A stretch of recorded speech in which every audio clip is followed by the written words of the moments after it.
Good morning, Evan. Good morning, Darren. Good morning. Well, this is a little adventure we're on here. We had this idea of doing a podcast about poetry, and we met through the voiceover business, through acting, through improv, and we both learned about our respective respect for and love of poetry. And I thought, I don't have time for a poetry podcast. I'm clearing some other things from my schedule. Why am I going to embark on a podcast about poetry of all things? And I was communicating with Evan, and he said, well, here, let me send you some poems. And he sent me a range of poems, I think 11 or 12, and man, some of them just knocked me out. And the feeling I had, that I took away from those poems, individual poems, and then the group as a whole, just made me think, if I'm feeling like this, if I'm this affected by these poems, and then I went on to listen to some other poetry podcasts, and I was so affected, I thought, this is a darn good idea. This is a good idea for a podcast, and this is something that I want to be involved with. What's your reason for doing a poetry podcast, Evan? Well, when I'm reading poetry, it sometimes feels like I'm mining for gold. And when I find that golden nugget of a great poem, I don't always have someone to share it with. And when we connected about how we both love poetry, and I sent you some of those poems that I'd found that felt like golden nuggets, it was sort of a beautiful thing that you also had that kind of reaction to them, because usually when you send somebody a poem, they might glance at it, but they don't really read it, And this is what we're going to try to do with this podcast, is maybe if the people listening to this are not really connected to poetry or not reading a lot of poetry, maybe they'll hear a poem that we discuss or read. Maybe they'll be inspired to just bring poetry into their lives a little bit more. Well, yeah, and I think poetry has a lot of things that it can bring to your life. And us as actors, we don't necessarily use poetry in our work, but we still work with words, and we work with speech. And a poem is like a little burst of words that we get to experience. Yes, and so one of the things we're going to talk about in this initial foray, I don't know if it's a trailer or a first episode, that remains to be seen, is we're going to talk about poetry in general. Poetry, is it about meaning? What does a poem mean? Why are we reading poetry? Why are we connecting to it? And we have got a couple of poems today that are going to be speaking to basically why poetry. Absolutely. Well, do you want to start off? I could read the Billy Collins poem. Yeah, we both really connected to that and really loved it, and it's a great intro to what we're talking about here and what poetry is doing. So, yeah, go ahead, Evan. This is Introduction to Poetry by Billy Collins, and I'm getting this from the Poetry Foundation website. I ask them to take a poem and hold it up to the light, like a color slide, or press an ear against its hive. I say drop a mouse into a poem and watch him probe his way out, or walk inside the poem's room and feel the walls for a light switch. I want them to water ski across the surface of a poem, waving at the author's name on the shore. But all they want to do is tie the poem to a chair with rope and torture a confession out of it. They begin beating it with a hose to find out what it really means. Love that.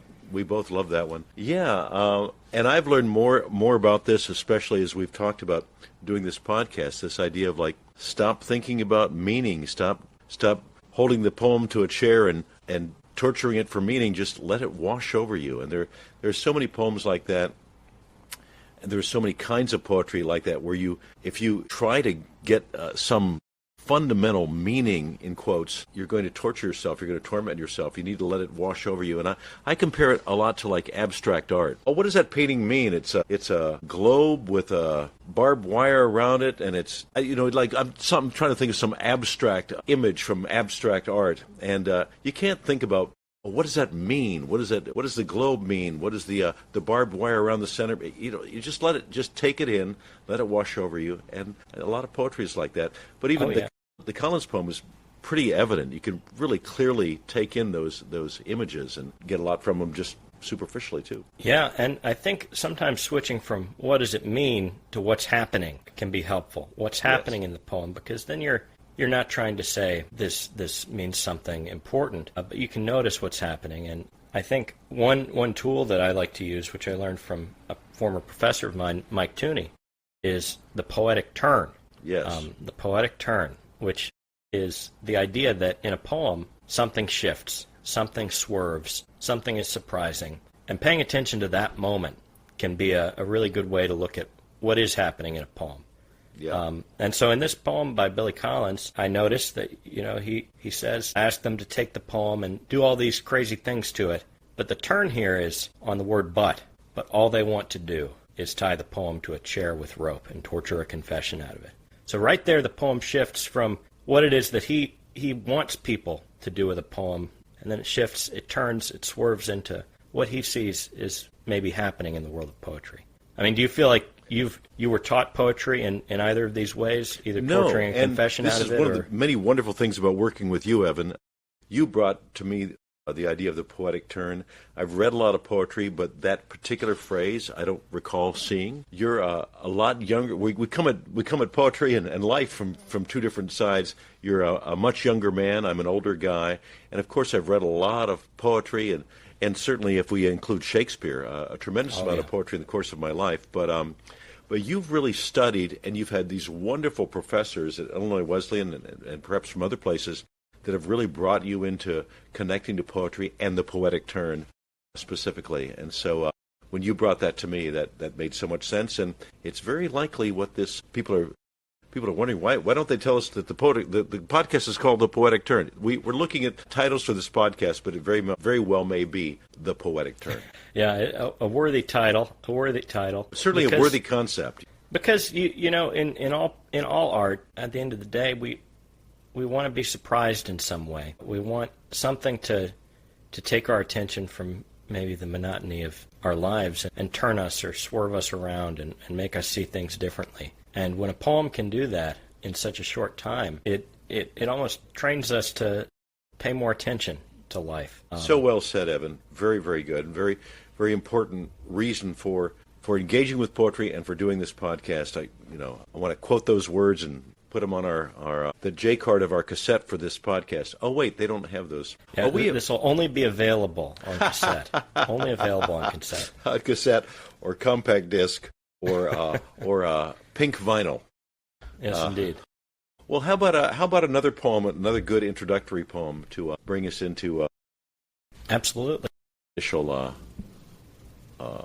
this initial foray into this poetry podcast. This poem is called Ars Poetica. Can you tell people what Ars Poetica? There's a lot of poems that are called Ars Poetica. It's a poem about poetry, right? It's a poem about poetry. It's a poem about, often people put their sort of theory about poetry into these poems. And so Billy Collins' poem is in a way an Ars Poetica. And this one's titled Ars Poetica. It's by Archibald McLeish.